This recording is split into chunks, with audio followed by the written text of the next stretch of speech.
इतिहास के पन्नों पर कई नाम लिखे जाते हैं, लेकिन कुछ नाम इतिहास को बदलने के लिए ही जन्म लेते हैं। एक ऐसा बालक जिसे प्यास लगने पर पानी के मटके को छूने की इजाजत नहीं थी, उसी ने आगे चलकर आधुनिक भारत के भाग्य का विधान लिखा। ये कहानी है symbol of knowledge doctor Bhimrao Ambedkar की। 14 अप्रैल 1891 में मध्य प्रदेश के महू की सैन्य छावनी में एक बालक का जन्म हुआ जिसका नाम था भीम। पिता रामजी सकपाल ब्रिटिश सेना में सूबेदार थे, लेकिन उस दौर की सामाजिक कड़वाहट ऐसी थी कि स्कूल में बैठने के लिए घर से लाया गया टाट का बोरा और चपरासी के बिना पानी न मिल पाना भीम की नियति बन गई। इन अपमानों ने उनके बाल मन पर गहरे घाव किए। उन्होंने अपनी आत्मकथा वेटिंग फॉर वीजा में इन कड़वे अनुभवों को दर्ज किया, जो आज कोलंबिया यूनिवर्सिटी में मानवाधिकारों की पाठ्य पुस्तक है। अक्सर एक भ्रांति रही है कि उनका गोत्र किसी शिक्षक ने दिया, लेकिन सच्चाई उनके मूल से जुड़ी है। उनका परिवार रत्नागिरी के अम्बावडे गांव का रहने वाला था। इसी गांव के नाम से प्रेरित होकर उनका उपनाम अम्बावडेकर पड़ा, जो बाद में सरल होकर अंबेडकर के रूप में विश्वविख्यात हुआ। भीम की मेधा को कोल्हापुर के छत्रपति शाहूजी महाराज ने पहचाना। उन्होंने न केवल भीम की प्रतिभा को सराहा, बल्कि उन्हें बाबा साहेब का सम्मानजनक संबोधन भी दिया। बाबा जिसका मतलब होता है एक बुजुर्ग तुल्य इंसान जिसे बहुत अधिक ज्ञान एवं जीवन के अनुभव हैं। महाराज की सहायता से बाबा साहेब विदेश गए। लंदन स्कूल ऑफ इकोनॉमिक्स में उन्होंने अपनी ऐतिहासिक DSc थीसिस लिखी, the problem of the rupee. उनके इसी शोध ने हिल्टन यंग कमीशन का मार्गदर्शन किया, जिसके फलस्वरूप हमारे देश में भारतीय रिजर्व बैंक RBI की स्थापना हुई। साथ ही उन्होंने भारत के वित्त आयोग फाइनेंस कमीशन की पहली वैज्ञानिक परिकल्पना भी देश के सामने रखी। स्वदेश लौटकर बाबा साहेब ने बहिष्कृत हितकारिणी सभा के जरिए सामाजिक क्रांति का शंखनाद किया। 1927 का महार सत्याग्रह और 1930 का काला राम मंदिर आंदोलन केवल संघर्ष नहीं, बल्कि मानवीय अधिकारों की घोषणा थी। लेकिन इस सामाजिक युद्ध की निजी कीमत बहुत बड़ी थी। विदेश में पढ़ाई और भारत में आंदोलनों के दौरान बाबा साहेब ने अपनी 4 संतानों को खो दिया। 1935 में उनकी जीवन संगिनी माता रमाबाई का भी निधन हो गया। बाबा साहेब टूट सकते थे, लेकिन उन्होंने अपनी व्यक्तिगत पीड़ा को करोड़ों वंचितों की ढाल बना दिया।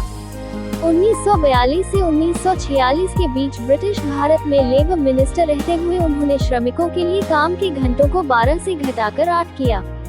उन्होंने दामोदर घाटी और हीराकुंड जैसी विशाल सिंचाई परियोजनाओं की रूपरेखा तैयार की। आजादी के बाद वे भारत के पहले कानून मंत्री और संविधान की ड्राफ्टिंग कमेटी के अध्यक्ष बने। उन्होंने संविधान में समानता, स्वतंत्रता और बंधुत्व के सिद्धांतों को स्थापित किया। जब महिलाओं को अधिकार देने वाला हिंदू कोड बिल संसद में पूरी तरह स्वीकार नहीं हुआ, तो उन्होंने अपने सिद्धांतों की खातिर मंत्री पद से इस्तीफा दे दिया। इसके बाद उन्होंने जातियों का विनाश, अनाइलेशन ऑफ कास्ट जैसी महान कृति रची, जिसमें उन्होंने समाज की कुरीतियों पर प्रहार किया। निरंतर लेखन और बिगड़ते स्वास्थ्य के बीच डॉक्टर शारदा कबीर सविता अंबेडकर उनकी जीवन संगिनी बनी। बाबा साहेब जानते थे कि वास्तविक परिवर्तन वैचारिक स्वतंत्रता में है। हिंदू समाज सुधार के लिए इतने प्रयत्न करने के बावजूद भी कोई परिणाम न निकलता देख 4 अक्टूबर 1956 को नागपुर की दीक्षा भूमि पर उन्होंने लाखों लोगों के साथ बुद्ध का मार्ग चुना, जो कि जाति, लिंग, नस्ल आदि भेदभाव से परे तर्क, करुणा और प्रज्ञा का वैज्ञानिक मार्ग है। 9 भाषाओं के ज्ञाता, 4 डॉक्टरेट डिग्रियां और कोलंबिया यूनिवर्सिटी में जिनकी प्रतिमा सिंबल ऑफ नॉलेज के रूप में लगी है, वे डॉक्टर अंबेडकर आज पूरी दुनिया के लिए प्रेरणा हैं। पूर्व अमेरिकी राष्ट्रपति बराक ओबामा ने उन्हें सूर्य की उपमा दी। 1990 में उन्हें मरणोपरांत भारत रत्न से सम्मानित किया गया। बाबा साहेब केवल एक संविधान निर्माता नहीं थे, वे एक ऐसे भारत के स्वप्न दृष्टा थे जहां मनुष्य की पहचान उसके जन्म से नहीं, बल्कि उसके कर्म और चरित्र से हो। उनके सपनों का भारत वह था जहां आर्थिक और सामाजिक लोकतंत्र की नींव इतनी मजबूत हो कि राजनीतिक स्वतंत्रता का लाभ अंतिम पंक्ति में खड़े व्यक्ति तक पहुंचे। वे जानते थे कि किसी भी राष्ट्र का भविष्य उसके नौजवानों के कंधों पर होता है। इसीलिए उन्होंने युवाओं को शिक्षा का वह अस्त्र दिया जो बिना रक्त बहाए दुनिया को बदलने की शक्ति रखता है। उनका स्पष्ट संदेश था कि शिक्षा केवल आजीविका कमाने का साधन नहीं, बल्कि आत्मसम्मान और चेतना को जागृत करने वाली शेरनी का दूध है।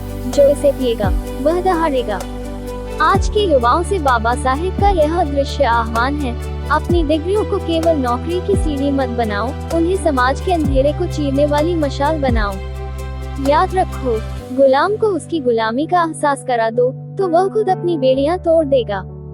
तुम्हारी बुद्धिमत्ता और तुम्हारा ज्ञान तभी सार्थक है जब वह उन लोगों के काम आए जो आज भी अभावों और अपमान की बेड़ियों में जकड़े हैं।